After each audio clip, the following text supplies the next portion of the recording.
Muchísimas gracias, vicedecano, y gracias al colegio por invitarme a esta que es nuestra casa común, a hablar de fuentes primarias de energía. Yo espero que mi ponencia no pase de 20 minutos y si traspaso ese umbral, por favor, Jesús, me das un toque para cortar rápidamente.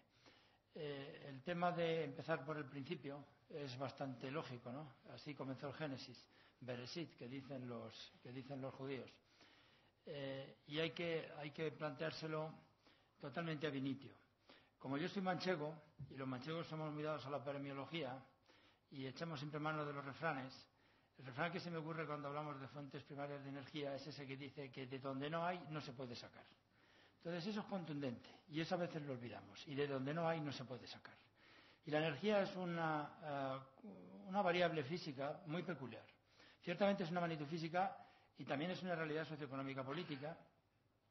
Normalmente prestamos mucho más atención a lo segundo que a lo primero y normalmente hay una gran dificultad de conciliar entre ambas, porque aquello que la física nos induce a pensar que es lo mejor para ser explotado, sin embargo, desde el punto de vista socioeconómico y político no resulta lo más conveniente, y aunque hablemos de liberalización y demás, los mercados luego están muy intervenidos, pero ya nos hablarán de ello suficientemente.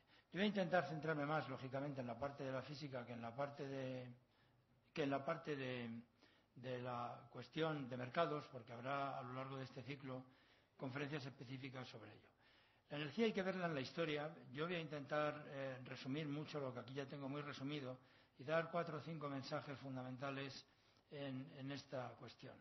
En primer lugar, que la energía, tal como nosotros la explotamos, se tiene que ver inserta en lo que es la técnica, y la técnica es una creación del ser humano. Antes nos hablaba precisamente Aníbal Figueiras de que vivimos de la información y la energía. La información, en definitiva, nos lleva a la imaginación y la imaginación a la innovación. Fue esencial para el asentamiento del Neolítico, precisamente para que pudieran escribir el poema de Gilgamesh, que es de una belleza absolutamente increíble. Yo creo que el ser humano, por fortuna, ha evolucionado poco sentimentalmente hablando y efectivamente hablando desde entonces aquí. Seguimos siendo los mismos. Y al mismo tiempo que se escribía tan bello poema, se empezaron a realizar grandes obras, fundamentalmente las obras que tenían que ver con los hornos. Como catedrático de termotecnia me gusta la última frase que he puesto ahí: la evolución de la metalurgia solo es posible con la evolución de la termotecnia, la temperatura de los hornos. Y la verdad es que si uno ve desde el bronce antiguo, que es cuando se escribió el poema de Gilgamesh, recogiendo incluso leyendas anteriores, hasta la fundación de Roma, se pasa por un periodo en que se va aprovechando el cobre arsenical, bronce, hierro, y eso significa ir aumentando las temperaturas de los hornos. Es impresionante que aquellos ingenieros absolutamente artesanales, sin mucho conocimiento de la técnica, fueran capaces de aprovechar la energía con las...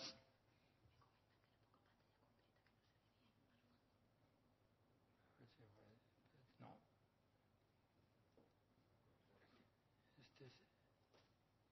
Esto no está...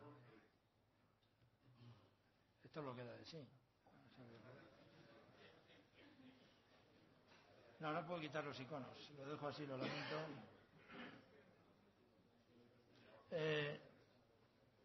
Quisiera centrarme en la cuestión. La sala es muy larga y quizás desde lejos no se ve bien. Pero si seguimos incordiando con el PDF, podría haber puesto un PPT, a lo mejor se vería un poco mejor, pero lamento el tema. Como digo, la evolución de la temperatura de los hornos fue crucial para ir dominando estas cuestiones. Lógicamente, ninguno de los ingenieros que encontró el cobre lo encontró buscándolo. Sencillamente pondría piedras de malaquita o azurita en los hornos, llegó con los hornos a 1000 grados, fundió el cobre, y el cobre, cuando cayera, pues volvería a solidificarse y aparecerían las primeras muestras de cobre, de bronce, etcétera. Aumentando las temperaturas se llegaría a dominar la reducción de los minerales de hierro, lo cual indudablemente supuso un paso todavía mayor en el desarrollo de la civilización. Y sin ella el sentido de la energía tampoco tendría la importancia que en este momento ha adquirido.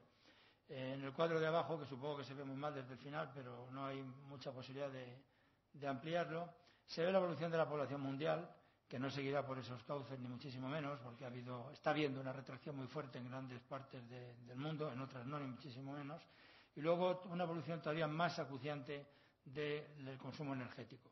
No hace falta detenerse mucho en que eso se debe a la aparición de la revolución industrial, la revolución del petróleo y el automóvil, la revolución eléctrica y la revolución pendiente, que es la de las energías renovables. Esta es una revolución pendiente porque si miramos hacia dónde vamos, y voy a pasar un poquito, luego voy a volver un poco para atrás, si vamos hacia dónde vamos, nos encontramos con que el mundo de las energías primarias es muy conocido y está muy asentado. Y en ese mundo, al muy largo plazo, puede decirse que no vamos a contar más que con la energía de fusión, por la cantidad enorme de deuterio que hay en el agua del mar, y las energías renovables. Pero ese futuro muy, muy lejano llegará cuando, con seguridad, el ser humano haya dominado las tecnologías energéticas, incluso para las fuentes renovables. Porque hay una cuestión esencial que decir, y es que en esta evolución desde Arquímedes a la ley igual a mc cuadrado, las energías renovables jugaron muy poco papel, sobre todo en el advenimiento de la revolución industrial. Esto es un tanto paradójico. Las energías renovables han estado ahí desde siempre, la biomasa ha estado ahí desde siempre, la energía eólica también, la solar también. Esas energías no fueron capaces de motivar un cambio radical de tipo industrial. Sí fueron capaces, particularmente la biomasa, de propiciar el asentamiento del neolítico, la aparición de los hornos, la aparición que estábamos comentando antes. Pero se quedaron a ese nivel. Necesitamos del carbón y luego de los combustibles fósiles líquidos para cambiar radicalmente de estructura y pasar de una estructura artesanal a una estructura industrial. En la postindustrial tendremos que dominar otras facetas que exploten mejor lo que nos ofrece la naturaleza en sí. Y la naturaleza nos ofrece un inventario conocido de tipo energético, sometido a leyes también bien conocidas. Hay incertidumbre en cuanto a reservas y recursos, pero en cuanto a las leyes no. Realmente conocemos muy bien nuestro mundo inmediato. Por descontado que hay un mundo que contiene el 95% del universo o el 96% del universo, que está totalmente alejado de nosotros y que no sabemos qué demonios es, un 75% energía oscura y un 21% materia oscura, no es probable que jamás lo lleguemos a dominar, ni muchísimo menos. Las distancias son tan fabulosas que, teniendo en cuenta la limitación de la velocidad de la luz en la transmisión de la información, no podríamos aprovecharlo. De lo que tenemos a nuestro alrededor, que es muchísimo, es una enorme cantidad de energía, está muy estructurada en nivel molecular, en nivel atómico, en nivel nuclear y en nivel subnuclear, incluso antimateria. Y de algunos de estos niveles sabemos sacar energía, por ejemplo, a nivel molecular, lógicamente con la combustión química. De otros no, como es el nivel atómico cortical, no hemos sabido nunca, no podemos, no hay fenómenos aprovechables en los electrones corticales de los átomos para hacer un reactor, por así decirlo, de rayos X. Sí hemos sabido aprovechar el núcleo atómico para explotar la fisión y sabremos, sin lugar a dudas, aprovechar la fusión también utilizando otro tipo de núcleos, en este caso muy ligeros. La parte subnuclear, que sería fundamental porque contiene una enorme cantidad de energía, por ahora no se evidencia como aprovechable, y esto es una pena.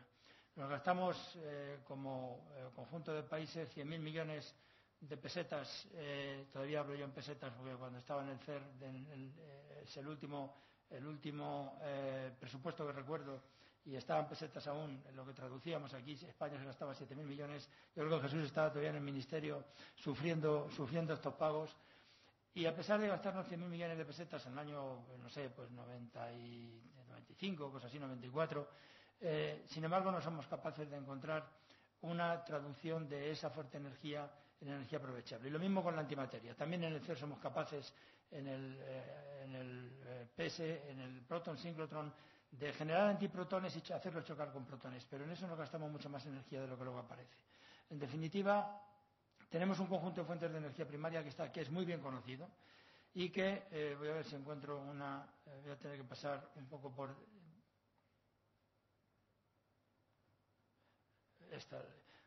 encima. Muchas de las transparencias las voy a dejar, lógicamente, estarán a su disposición, pero me quiero ya centrar en ciertos valores macroscópicos de dónde se puede sacar energía, que estaba descrita de una manera más interconectada con las fuerzas naturales, con las 4 fuerzas naturales en la transparencia anterior. Pero esta transparencia para mí es esencial en los 2 mensajes que lleva, en el mensaje del contenido numérico y el mensaje que hay arriba. Los balances energéticos y lo que significa la energía en la vida, se ha hecho referencia Aníbal anteriormente a ella. ha hecho referencia al director general, el señor Maciá, también al tema de la importancia de la energía para dinamizar la economía. Bueno, tanto la economía como la vida se basan en reciclar materia. Y la materia se recicla, pero para reciclar materia hay que emplear energía. La diferencia es que la energía no se recicla. La energía se usa y se degrada. Se degrada por isotermalización. Estamos condenados a eso, es el segundo principio de la termodinámica. No quisiera extenderme aquí, aunque me imagino que a los oyentes eso les puede retrotraer incluso hasta la época de Abollado, de don Carlos Abollado, pero en definitiva esa es una verdad entrópica fundamental. El hecho de que no se puede reciclar la energía. Incluso cuando no se use también se degrada. Y en ese equilibrio termofísico que se busca padecemos enormemente, porque efectivamente toda nuestra vida, en la cual gastamos del orden de 140 vatios, los que estamos aquí de manera continua, toda nuestra vida biológica se basa precisamente en la energía que sacamos de los hidratos de carbono, fundamentalmente. Si contamos la energía antropogénica, la energía artificial, en vez de ser 140 vatios, son 2 kilovatios en media mundial. En España, algo más del doble, 4 kilovatios por persona, de manera continua. De hecho, en total, las referencias antropogénicas son en potencia 13 teravatios. 13 teravatios dividido por 6.000 y pico millones de personas da 2 kilovatios per cápita de manera continuada. Eso es lo que necesitamos, tener un mini reactor nuclear detrás de 2 kilovatios. Para alimentar lo que son nuestras necesidades artificiales, las naturales, como he dicho, del orden de 130 a 150 vatios, la 14ª parte. En este caso sí es la 14ª parte, no el 14º. Y eso significa 10.000 millones de toneladas equivalentes de petróleo al año en total, lo que estamos consumiendo. Y posteriormente Antonio Gomis y otros conferenciantes después pondrán referencias más exactas sobre estos valores.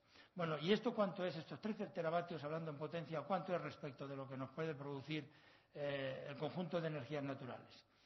Pues las energías geogénicas son bastante débiles.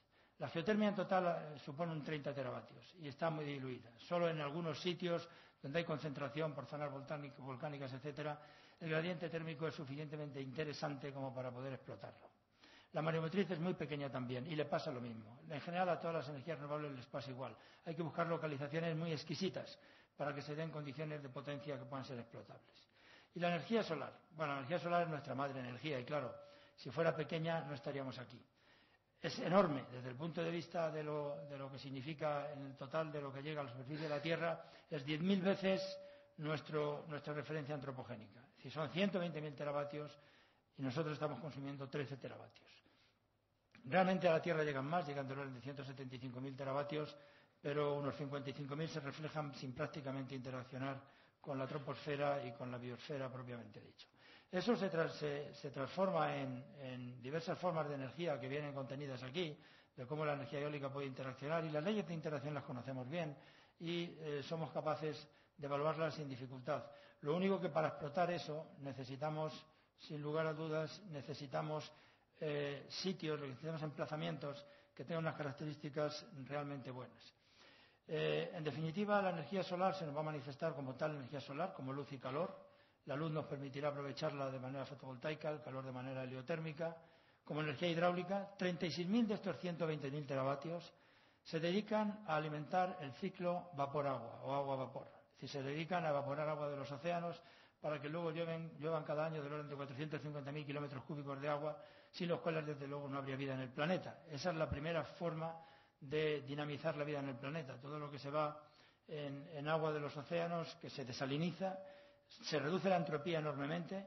Que recuerde lo que es la presión osmótica entenderá lo que significa eso, poder volver al agua dulce en vez de tener agua salada, y esa agua dulce que cae es la que permite que las plantas y los seres autótrofos en general vivan. Casi todos, hay algunos que viven en agua salina, como bien sabemos.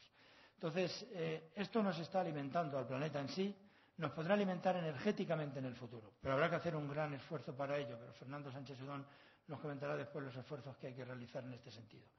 Y para ir acabando, esto sí que se debe ver mal, pero ya lo explico porque esto es un eurobarómetro, se ve muy mal aquí, pero es un eurobarómetro del año 2002, pero no ha cambiado mucho. En aquel momento se les preguntó, esto está en francés, pero bueno, si alguno lo puede leer, lo que quiere decir es entre las profesiones siguientes, las que están listadas, ¿cuáles son las que le merecen mayor estima? No lo traigo esto con mala intención, sino simplemente para ver el divorcio que existe muchas veces en la Unión Europea entre los ciudadanos y su clase política. Aquí estamos los médicos, los científicos, que somos los segundos en el nivel de conceptación, los ingenieros, que somos los terceros. Luego pone los hombres de negocio, están aquí los cuartos por la cola. Antonio, esto no va por ti. Luego pone ninguno de los anteriores, y luego pone los hombres políticos. La clase política fue la peor conceptuada. Y es porque nos siguen dominando, siguen mandando, eso es indudable. Pero sin embargo a mí me extrañó, y además hay una situación de bastante homogeneidad, aunque hay países donde los políticos, por ejemplo, en Luxemburgo, son mejor apreciados que en otros sitios, pero en media la verdad es que la situación no era muy buena y España estaba más o menos en la media de lo que era la reacción. ¿Por qué digo esto? Porque el problema energético, posiblemente junto con el demográfico y la inmigración, es el problema mayor que tiene la Unión Europea. El problema energético es crucial en la Unión Europea, depende mucho del exterior, no tanto como España, pero la verdad es que el grado de dependencia es enorme. Y no estamos aprestándonos a hacer los deberes como debemos. A mi entender, eso es un fallo político, pero no se debe solo a los políticos, se debe a la sociedad en general. La sociedad no está muy capacitada para entender los graves problemas que se nos avecinan.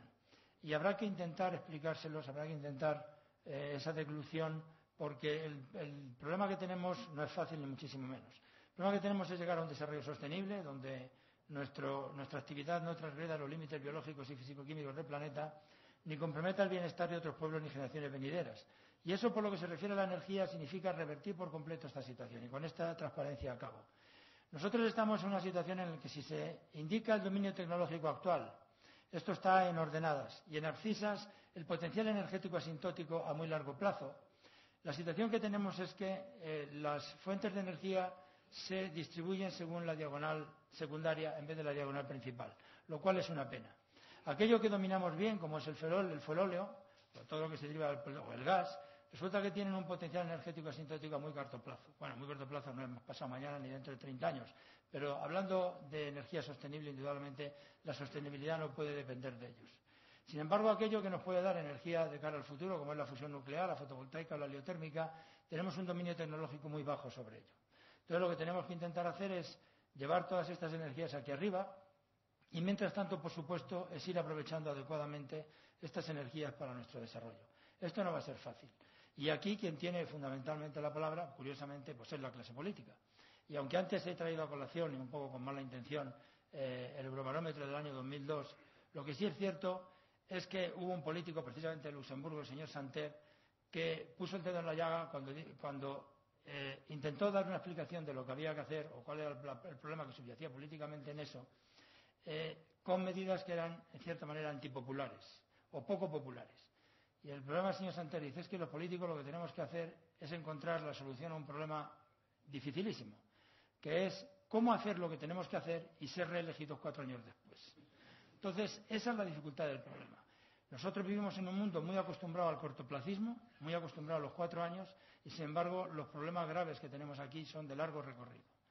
En ese sentido, creo que es muy elogiosa el planteamiento que ha hecho el Ministerio de crear una Comisión 2030, es decir, del año 2030, y simplemente voy a comentar una cosa, y se me verá entonces el plumero de presidente del Comité Científico y Técnico de Euratom en la Unión Europea y mi condición de nuclear, y es la siguiente. El gobierno belga, hace un par de años, antes de que casi desapareciera en el estado en que se encuentra ahora, un poco catatónico, estableció una Comisión 2030 también. Uno de los hallazgos de esa comisión ha sido la de proponer al gobierno, cuando el gobierno belga efectivamente vuelva a ser gobierno, que revierta la situación de la ley antinuclear que hay en ese país. Alemania y Bélgica, Suecia en otra medida, pero Alemania y Bélgica tienen leyes para lo que es un abandono prematuro de la energía nuclear. La Comisión 2030 belga, una de las cosas que ha llegado en cuanto a conclusiones es de que Bélgica no se puede permitir el lujo de cerrar anticipadamente sus centrales nucleares, aunque eso suponga dar la cara y en las elecciones tener que explicarlo. Ese es un problema complicado, por eso no he querido obviar el tema político, y la energía, para acabar, vuelvo a subrayar que tiene 2 facetas. Una, la energía como magnitud física. Ella, los ingenieros, esa magnitud la entendemos perfectamente, nos podemos mover en ella con claridad. La otra es la cuestión sociopolítica y económica. Y ahí yo creo que embarrancamos. Yo creo que uno de los retos, el reto que tiene el colegio del COIM en este caso, los colegios en general en España, es coadyuvar a que se entienda este problema. Si no resolvemos este problema, este mismatching, esta falta de adecuación entre lo que es la realidad física y lo que es el entendimiento, la apreciación sociopolítica y cultural, vamos a tenerlo muy mal en los años venideros. Muchas gracias.